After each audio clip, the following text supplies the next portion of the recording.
अस्सलाम वालेकुम प्यारे बच्चों, हम पढ़ रहे हैं हिस्ट्री का 8th क्लास हिस्ट्री का 3rd चैप्टर यानी रूलिंग द कंट्री साइड। उसका जो सब टॉपिक है परमानेंट सेटलमेंट सिस्टम, ये हमने कल पढ़ा, लेकिन इसमें से कुछ हमारा रह गया था। आज हम वही कंटिन्यू करेंगे।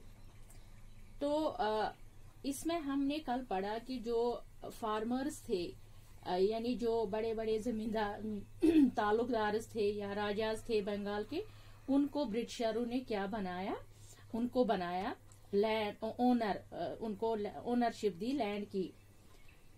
तो ये परमानेंट सेटलमेंट में कौन तरीके अपनाए गए उस टाइम कि जो फार्मर्स है वो क्या करेंगे, वो अपना जो टैक्स है वो किसको पे करेंगे, ये जमींदार को। और जमींदार ये सारा किससे पे करेगा, ये करेगा पे ब्रिटिशर्स को। यानी ब्रिटिशरों ने इन जमींदारों को सारी अथॉरिटी दी है यानी उनको ये ओनरशिप दी है किसकी, लैंड की। जो पीजेंट्स की लैंड थी उनको पीजेंट से ये छीन ली गई।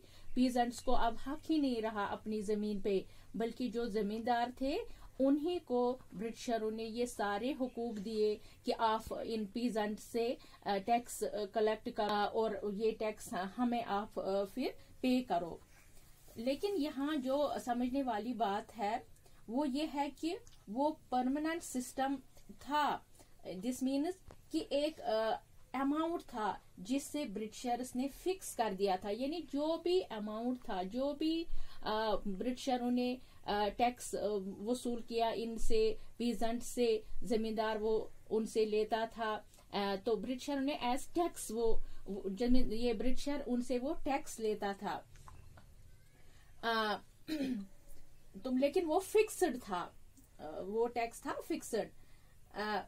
ब्रिटिशर्स ने क्या, चलो एक ऐसी एग्जांपल लेते हैं जो सपोज कीजिए कि ब्रिटिशर्स ने कहा कि आप हर फार्मर यानी फार्मर से आप 100 रुपीज कलेक्ट करो करके हमें दे, लेकिन ये फिक्स रहेगा। ये हमने एग्जाम्पल दी है, ये 200 भी हो सकता है, 300 भी हो सकता है, 400 भी हो सकता है, लेकिन हमने यहाँ ये एग्जाम्पल दी है। सपोज 100 रुपीज कलेक्ट करना था किसको, जमींदार को, और ये फिक्स्ड रहेगा। अब जमींदार को अगर जमींदार उनसे ज्यादा लेगा या क्या करेगा, लेकिन ब्रिटिशरों ने ये फिक्स्ड कर दिया था। आने वाले बहुत सालों तक यानी अगर इनका इनकम बढ़ भी जाती है तब भी हमें ₹100 ही ये देने पड़ते हैं। सो ब्रिटिशर्स का ये मानना था कि अगर हम अमाउंट फिक्स कर देंगे, जो फार्मर है अगर किसी तरह का इनकम एक्स्ट्रा भी होगा, यानी अगर इनकी इनकम 200 होगी, 300 होगी, तो जो बाकी का बचा पैसा है ये ₹100 देने के बाद बाकी अमाउंट जो बचता है वो फार्मर के लिए बेनिफिशियल होगा। उससे वो क्या कर सकते, यानी जो ब्रिटिश, यहाँ पर आप ये समझने वाली बात है कि जो ब्रिटिशर्स है उन्होंने फिक्स्ड अमाउंट फिक्स किया है, अमाउंट जो उनको टैक्स लेना था फार्मर ये जमींदार उनसे लेगा, लेकिन जो अगर जमींदार उनसे ज्यादा लेगा तो उसका फायदा किसको होगा, उसका फायदा इसी जमींदार को होगा। वो जो अपने एग्रीकल्चर जो है उसको इम्प्रूव कर पाएंगे और ज्यादा जो बेटर सेटलमेंट कर पाएंगे। तो ये चीज किसने सोची थी, ब्रिटिशर्स ने, ये उन्हीं का सोच था। नाउ द क्वेश्चन अराइजेस, क्या क्वेश्चन यहाँ अराइज होता है, did it goes for the plan. यहाँ पर भी प्रॉब्लम अराइज हुई। वो प्रॉब्लम क्या थी, so the problem was that it was discovered that the zamindars were not investing the improvement of lands।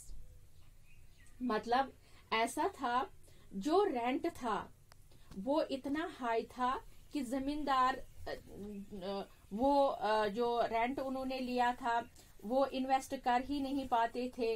और जब वो इन्वेस्ट कर ही नहीं पाते एग्रीकल्चर को इम्प्रूव करने के लिए, तो इन रिटर्न क्या हुआ, इन रिटर्न ब्रिटिशरों ने कहा कि जो जमींदार थे वो कुछ कर नहीं पाते एग्रीकल्चर को, यानी एग्रीकल्चर को इम्प्रूव करने के लिए जमींदार कुछ ही नहीं कर पाते थे।